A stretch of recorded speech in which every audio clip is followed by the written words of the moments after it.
5,000 કરોડની આખી ઇન્ડસ્ટ્રી છે અત્યારે, અને યુ આર હોપિંગ કે 2030 સુધીમાં, કારણ કે દર વર્ષે 35-40% આની અંદર ગ્રોથ છે, CAGR છે, એટલે એ વધતા it will reach to a certain point કે જ્યાં જો 80% ઓફ ધીસ માર્કેટ તમે એક્યુમ્યુલેટ કરેલી હોય તો એડિન્ટર્સ itself will become a couple of 100 crores company. બરાબર? એડિન્ટર્સનું એક સપનું જે છે તમે જોયું છે એ આ બિઝનેસને ઓર્ગેનાઇઝ કરવા માટે છે.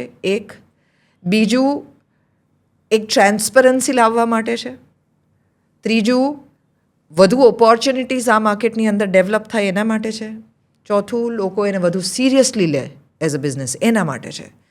પાંચમું, આપણા ફાઇનાન્સ મિનિસ્ટરે હમણાં જ ઓરેન્જ ઇકોનોમીની વાત કરી છે આ વખતે બજેટની અંદર.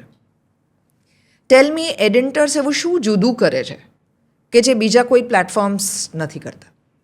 ઓલરાઇટ, ફર્સ્ટ ઓફ ઓલ એડિન્ટર્સનું જે ટાર્ગેટ છે આપણો જે બનાવેલું છે, it's not a 5,000 crore market, we can so it's influencing market size, predictability કે આટલું છે. We are targeting the whole economy. કે આ જે કોન્ટેન્ટ ક્રિએટ કર્યું એ ક્રિએટ કરવા માટે કેટલા એફર્ટ્સ લાગ્યા, કોણે લગાયા. તમને જે ફેસ દેખાય છે એના સિવાય ઘણા લોકો અવેલેબલ હશે, ઇન્ક્લુડિંગ ફોટોગ્રાફર, સિનેમેટોગ્રાફર તમે કહી શકો, કે રાઇટર્સ, કોન્ટેન્ટ રાઇટર્સ, જે બી તમે કહી શકો, એ ઘણા બધા છે, ઇન્ક્લુડિંગ ધ શૂટ લોકેશન, જે પ્રોડક્શન ટીમ છે.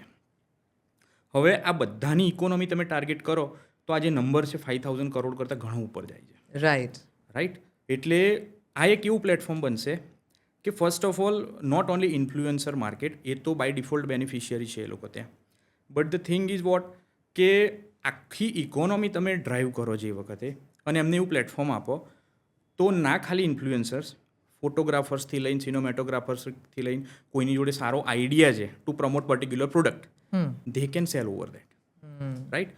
સો આ એક એવું પ્લેટફોર્મ ઊભું થશે કે જ્યાં બહુ મોટી ઇકોસિસ્ટમ છે કે જે અત્યારે નથી. You can consider a big production house it self. મુંબઈની અંદર કાં તો ગુજરાતની અંદર તમે જોશો તો એ પ્રોડક્શન હાઉસ જે ગ્રો કરે છે કાં તો જે મોટા છે, even they can lease there self over there in the future, જ્યારે આપણે આ ફીચર્સ એનેબલ કરીશું.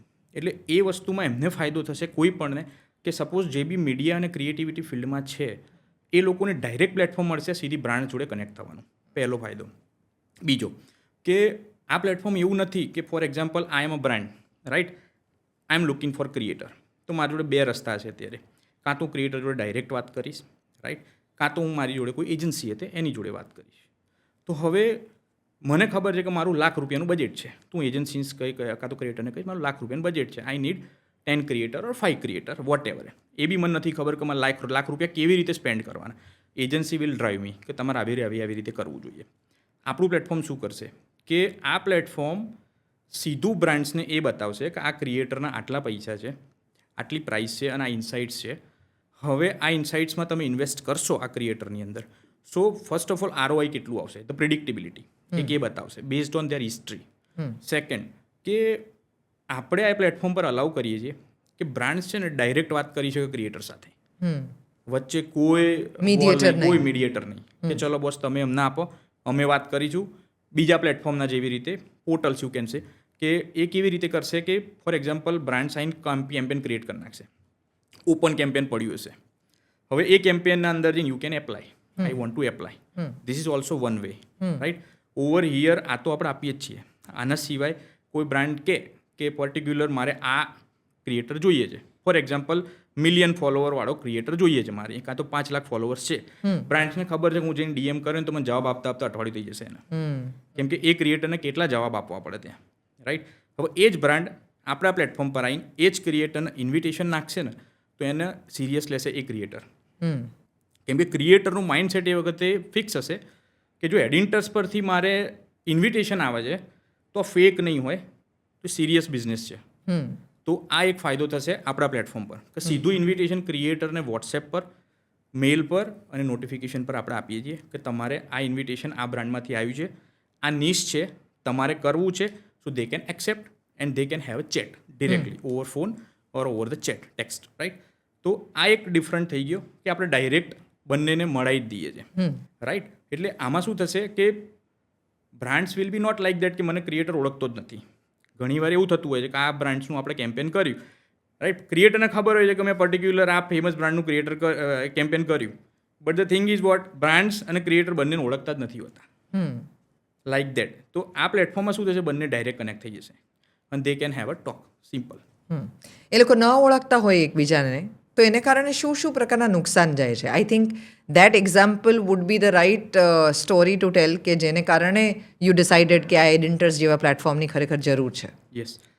હવે ફોર એક્ઝામ્પલ મારો જ એક્સપિરિયન્સ કહું તમને, કે જ્યારે હું બી 5-7 વર્ષ પહેલાં આ જ મારી પ્રોડક્ટ જ્યારે હું પ્રમોટ કરવા માટે જતો હતો, ત્યારે મારી જોડે કોઈ રસ્તા નહોતા. મારી જોડે એવા જ લોકો હોય, એજન્સીસ તમે કહી શકો, PR એજન્સીસ કહો કે કોઈ પણ એજન્સીસ કહો, એ લોકોની જોડે ઇન્ફ્લુએન્સર્સનું સર્કલ હોય, કેમ કે એ લોકો રેગ્યુલર ડીલિંગ કરતા હોય. આપણે વન્સ ઇન અ વાઇલ જતા હોઈએ કે ચલો ભાઈ મારી પ્રોડક્ટ તમે પ્રમોટ કરી આપો, એટલે આપણને ઓબ્વિયસલી આઈડિયા ના હોય કે આ વસ્તુ કેવી રીતે કરાય.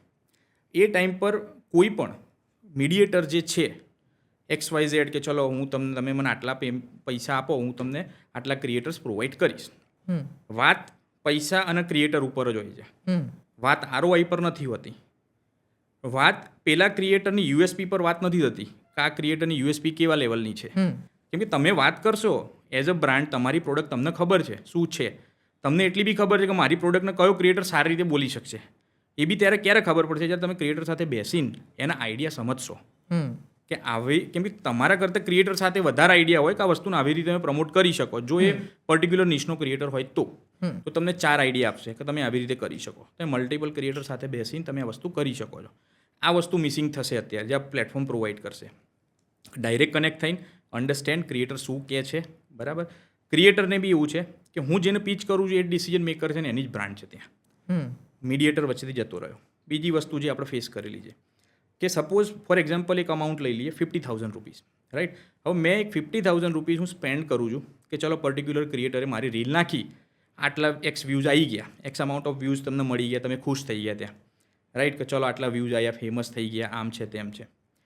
હવે આપણને એવું લાગશે કે એ જ ક્રિએટરે આપણા સર્કલમાંથી બી આપણે કોઈ વખત ખબર પડશે કે આ જ ક્રિએટરે બીજી મારી જે નોન બ્રાન્ડ હતી એની જોડેથી 40,000 30,000માં કર્યું કેમ્પેન.